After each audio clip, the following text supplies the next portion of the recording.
म्हणजे सगळ्यात मोठं प्रेशर काय होतं माहिती आहे का, की आम्ही बेभान होऊन कर्ज काढली होती. म्हणजे खाजगी सावकारांची आमची टक्केवारीवरती कर्ज होती आणि ही फेडणं म्हणजे कोरोनामध्ये सगळं बंद झालं होतं, पण व्याज आणि हप्तं चालूच राहिलं होतं. मग त्यावेळेला थिएटर्स भेटली. आम्ही तारीख ठरवली 5 मे 2023 आणि फक्त काही दुर्दैवानं त्या दिवशी एक हिंदी सिनेमा आला. ओके.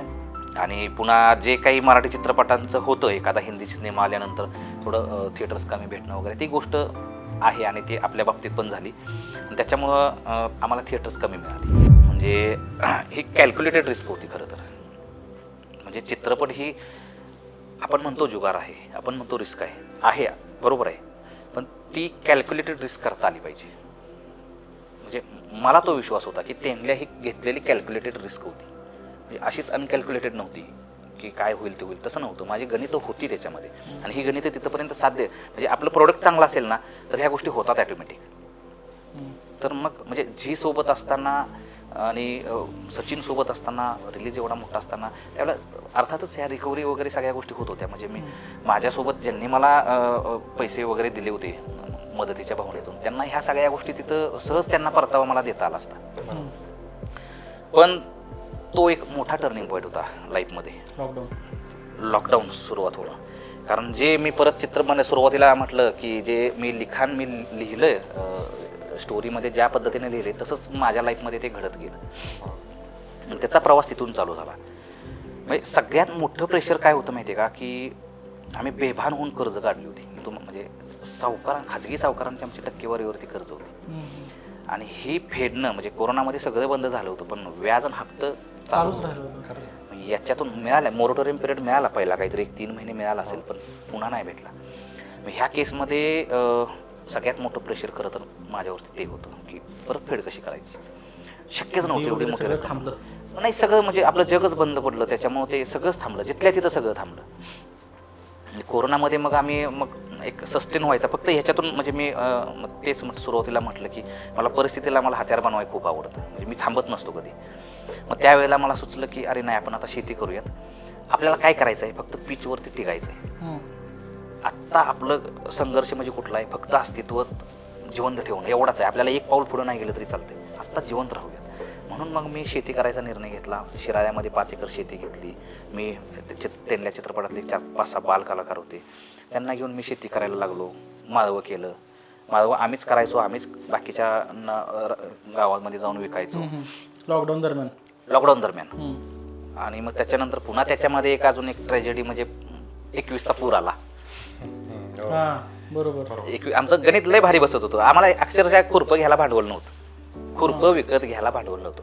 त्यावेळेला आम्ही 10-20 रुपयावरती आम्ही विचार करायचो की अरे पेट्रोलला कसं करूयात, असं करूयात. मग त्यावेळेला सुनंदर लेले सर आणि बाकी मित्रमंडळींनी भांडवल दिलं. आम्ही उभा राहतोय तेवढ्यात महापूर आला आपला सांगलीचा. मग ते आमचं जेवढं होतं सगळं ते निघून गेलं. म्हणजे तुम्हाला सांगा, आमच्या दोडक्याच्या आणि कारल्याच्या आमच्या ज्या बागा होत्या की नाही, तिचे त्या काट्या वगैरे 1-1 किलोमीटर पुढे बाबळीवरती जाऊन अडकलेल्या तारा बिरा एवढ्या लांब गेले होते त्या. हे करून तुम्ही काय करा, म्हणजे कर्जाचे हप्ते वगैरे भागवणे वगैरे हे करून आम्ही काय करायचो की आता खूप साऱ्या जणांचे कर्जाचे हप्ते असायचे. आम्ही एकदा ह्याला शांत करणार, दुसऱ्या महिन्यात त्याला शांत करणार, तिसऱ्या महिन्यात ह्याला अर्ध द्यायचं, त्याला अर्ध द्यायचं, इथंपर्यंतच. हा म्हणजे ह्याचा मार्ग नव्हता, पूर्ण बाहेर पडण्याचा मार्ग नव्हता. तेच म्हटलं, फक्त पिचवर टिकायचं होतं आम्हाला.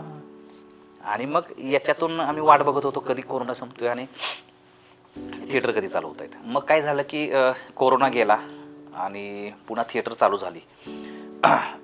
पण काय झालं की थिएटरांचं सुद्धा एक म्हणजे आर्थिक गणित कोलमडलं होतं. आणि ते म्हणजे चित्रपट सुरुवातीला आले, पण चित्रपट म्हणजे चालणं वगैरे फार प्रेक्षकांचा त्यावेळेला हे नव्हता. मला वाटते पावनखिंड आला, म्हणजे पावनखिंडने एक बऱ्यापैकी त्यांनी सुरुवात करून चांगली दिली. पण तरीही थिएटरचं आणि डिस्ट्रीब्युशनचं गणित खूप अवघड झालं. कोरोनानं काय केलं माहिती आहे का, कोरोनानं थिएटरांच्या बाबतीत आहे ना खूप अवघड करून टाकलं. म्हणजे अगोदर डिस्ट्रीब्युशन ही गोष्ट अवघड होती, त्यानं कितीतरी पटीनं पुन्हा अवघड करून टाकलं. आणि खास करून नवख्या लोकांसाठी, आमच्यासारख्यांसाठी. आम्ही पुन्हा निर्णय घेतला रिलीजचा. आम्ही खूप वाट बघत होतो. पुन्हा जी स्टुडिओकडे गेलो, खूप साऱ्या बाकीच्यांच्याकडे गेलो. पण काय होतं की त्यांचंही गणित बिघडलेलं, कोलमडलेलं गणित. त्याच्यामुळे ते रास्त होतं की त्यांच्याकडून आता आपल्याला तसं सहकार्य होणं नव्हतं.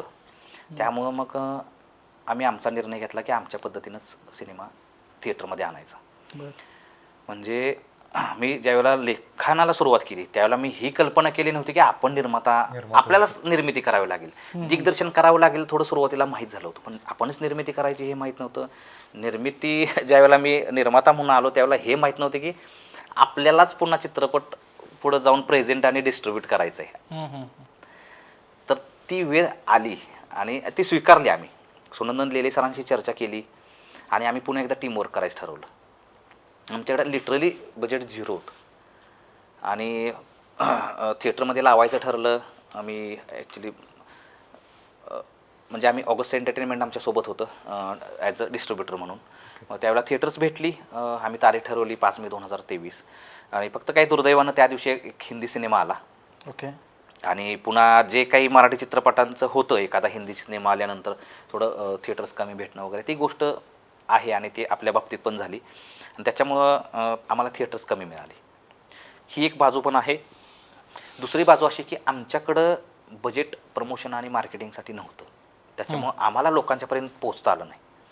ही एक दुसरी बाजू होती की ज्याच्यामुळं आम्हाला लोकांना तिथंपर्यंत आणता आलं नाही, म्हणजे सिनेमा चांगला असला तरी. त्याच्यामुळं मग सिनेमा म्हणजे पाहिजे असं आपला अपेक्षेप्रमाणे लोकांच्यापर्यंत पोहोचला नाही, थिएटरमध्ये खूप राहिला नाही. बिझनेस किती झाला? कमीच झाला, खूप अपेक्षेपेक्षा खूप कमी झाला. तर मग याच्यातून पुन्हा तेच संकट की फेडायचं कसं. प्रचंड प्रेशर होतं आम्हाला. आता फिल्म रिलीज कारण आता तोपर्यंत होतं म्हणजे आपलं थिएटरला रिलीज होतोपर्यंत एक आशा होती की आपण थिएटरला रिलीज करायचा आणि लोकांचं पैसे फेडायचं. पण इथं गणित तिसरंच झालं, थिएटरला तर चालला नाही. मग ह्याच्यानंतर पुन्हा मग OTT आणि सॅटेलाईटची गणित खूप अवघड झाली आमची. आणि हा म्हणजे खरं सांगायचं तर हा एक बिझनेस आहे. म्हणजे याच्यावरती तसं म्हणाय गेलं तर कोण कोणावर अन्याय करते याच्यापेक्षा हे बिझनेस रूल आपण समजून घेतले पाहिजेत. मला सुरुवातीला थोडं असं वाटायचं की हा कसं म्हणजे अन्याय होतोय वगैरे असं, पण मी अलीकडे थोडासा विचार करतो या बाबतीत. मला असं वाटतं की हे एक आपल्या बिझनेसचे रूल्स आहेत की म्हणजे आपण मागणी आणि पुरवठा आपण मागणी आणि पुरवठा हे जे आपले बेस आहेत इकॉनॉमिक्समध्ये, तर ह्या गोष्टी इथं पण आहेत आणि तसे जर लावल्या तर ह्यामध्ये ह्या सगळ्या गोष्टी चालतात. म्हणजे आपला चित्रपटानं जर चांगल्या पद्धतीनं बिझनेस केला तर अर्थातच पुढं गणित ओपन होणार आहे. यात कुठं तू कमी पडलास काय कशामध्ये? या मागणी पुरवठाच्या आता याच्यामध्ये काय झालं की 2 गोष्टी होत्या. एक तर त्या दिवशी हिंदी चित्रपट आला त्याच्यामुळे गणित बिघडलं आणि आम्ही आमच्याकडे प्रमोशन मार्केटिंगसाठी पैसे नव्हते. एखाद्या मराठी सिनेमाला चांगलं एक प्रमोशन करण्यासाठी जेवढं आपण बजेट घातलंय तेवढंच प्रमोशनसाठी बाजूला काढून ठेवावं लागतं. असा एक आपला एक अलिखित नियम आहे. तुमचा समजा 1.5 कोटीचा सिनेमा असेल तर 1.5 कोटी तुमच्याकडं हवेत की जे तुम्हाला तिथंपर्यंत पोहोचवतील लोकांच्यापर्यंत. आणि नाही झालं तर ॲटलिस्ट तुमच्याकडे एक 70-80 लाख तरी पाहिजेत की जिथंपर्यंत तुम्ही पोहोचा. आम्ही 0 आमच्याकडे बजेट होतं, त्यामुळे ते पोचणं अर्थातच शक्य नव्हतं. मग नंतर काय झालं OTT आणि मग त्यानंतर आम्ही थिएटरमधून बाहेर पडलो. पुढचा शेवटचा टप्पा असतो OTT आणि सॅटेलाईट. तिथं आम्ही प्रयत्न केले. म्हणजे खूप जणांना सिनेमा घ्यायचा आहे, म्हणजे सिनेमा तसा असल्यामुळे खूप जणांना सिनेमा घ्यायची इच्छा आहे, फक्त त्याच्यामध्ये ते आर्थिक गणित जमून येत नाही. म्हणजे निर्माता म्हणून माझी अपेक्षा असते की घातलंय तेवढं मिळावं, पण आत्ता या स्टेजला तेवढं भेटत नाही आहे. म्हणजे मागणी आणि पुरवठ्याच्या नियमानुसार इंडस्ट्रीतल्या तेवढी आत्ता ते देऊ शकत नाहीत आणि ह्या अमाऊंटला आम्ही हो म्हणू शकत नाही. कारण आम्ही हो म्हटलं तर आम्ही याच्यातून पुढच्या सिनेमासाठी आम्ही उभं नाही राहणार. किती रुपयाला मागत होते काय नाही असं सांगता येणार नाहीये, पण एक असं समजा की आपण 100 रुपयाचा प्रॉडक्ट आहे तर त्याचे 20 रुपये व्हॅल्युएशन होते, 15 रुपये कोण करतं, कोण 25 रुपये करतं, कोण 30 रुपये व्हॅल्युएशन करतं. आता 30 रुपये जर व्हॅल्युएशन केली तर 70% आपण हा म्हणजे फेडणार कसं आपण. तर ही गोष्ट असल्यामुळं आम्ही आत्तापर्यंत सिनेमा दिलेला नाही आहे. म्हणजे आम्ही हेच करत होतो, म्हणजे आम्ही वाटा शोधत होतो. म्हणजे मी वाटा शोधत होतो नेमकं करायचं काय.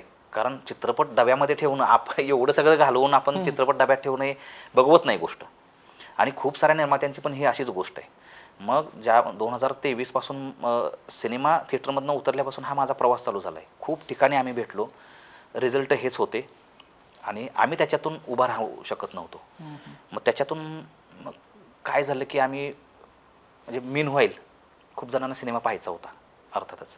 मग मी मैत्री खातर शो दाखवायला चालू केलं बरं. आपल्या भागामध्ये. कॉलेजेसमध्ये दाखवायला चालू केलं, शाळांच्या मध्ये दाखवायला चालू केलं, गावामध्ये दाखवला सिनेमा. मला वाटते साधारणतः 15-20 सिनेमे 20-25 शो आम्ही असेच केले. म्हणजे मला समाधान भेटायचं. चला म्हटलं आयला आपण ठीक आहे पैसेही बघू काय पुढं पण आता एक समाधान भेटतंय, लोकांना सिनेमा बघायचा आहे. आणि असं करता करता एक जो शेवटचा प्रयोग शिवाजी विद्यापीठामध्ये जो झाला, जो तिथल्या विद्यार्थ्यांसाठी झाला, तो एक खरं तर माझ्यासाठी टर्निंग पॉईंट होता. ओके.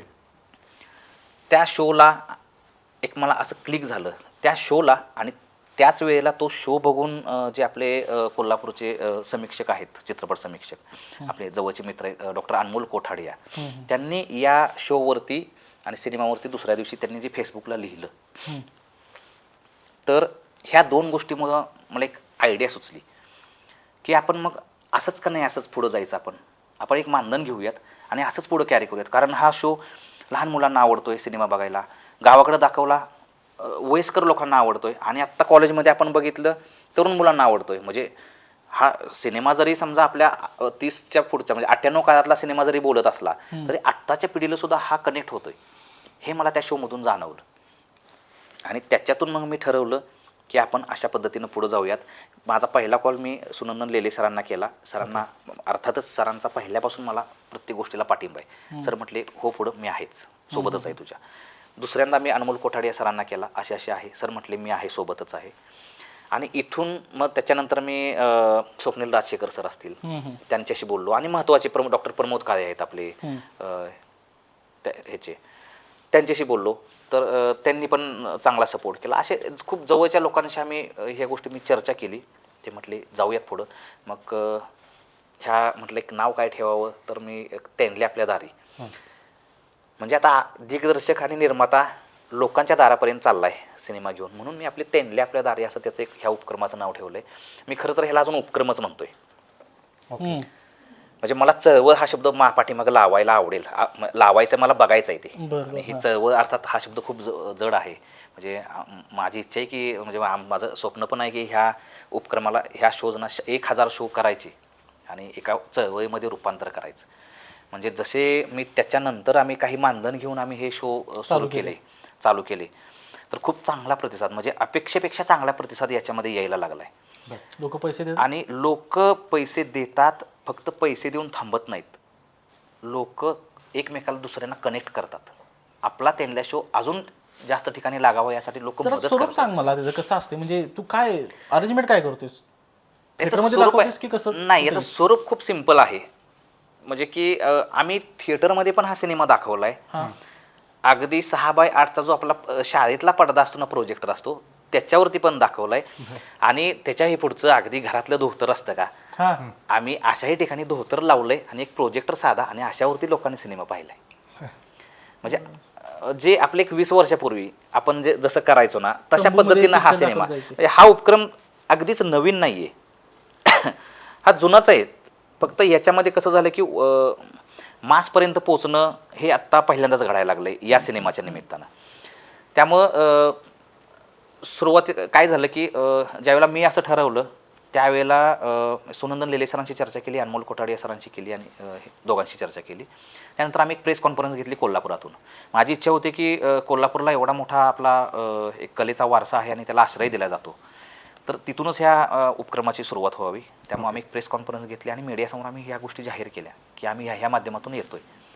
आणि तेव्हापासून मग ह्या उपक्रमाला जी सुरुवात झाली ती आज तागायत आत्ता आपण 100 शोच्या जवळ आलो आहोत. बरं. आणि ह्या 100 शोमधून तुला अर्थार्जन कितपत मिळालं? हे बघा ना, मी कसं करतो की साधारणतः शाळेतल्या मुलांसाठी दाखवायसाठी एक साधारणतः 5000 मानधन घेतो. कॉलेजच्या मुलांसाठी दाखवायला मी 7000 रुपये मानधन घेतो. आणि मोठी लोक असतील तर मी 10000 रुपये मानधन घेतो. अशा हिशेबानं. आणि याच्यातले मी काही शोज मला जिथं जेन्युइनली वाटतं की अरे यांच्याकडे पैसे नाही आहेत आणि पण ह्यांना सिनेमा बघायचा आहे, तर अशा ठिकाणी मी असंच जातो, माझ्या आवडीखातर मी तिथं जातो, म्हणजे मला समाधान हवं असतं, मी अशा ठिकाणी सिनेमा दाखवतो. ठीक आहे, हे सगळं झालं. तर मग आता त्या काढलेल्या कर्जाचं काय झालं? मोठी स्टोरी आहे खरं तर ती. तेंडल्या करून काय मिळवलं, म्हणजे मी चांगलं काय मिळवलं आणि वाईट मी काय काय कमवलं आणि काय गमवलं, जर ह्याची टॅली करत बसलो तर खूप साऱ्या गोष्टी कमवण्यापेक्षा गमवण्याकडे पण जात आहेत.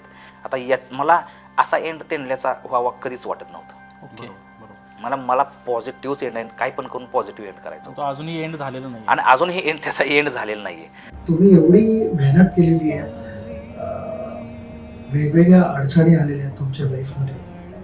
मला कळलेलं आहे की तुमचे किती मोठे चॅलेंजेस होते आणि तुम्ही त्यातूनही हार नाही मानली.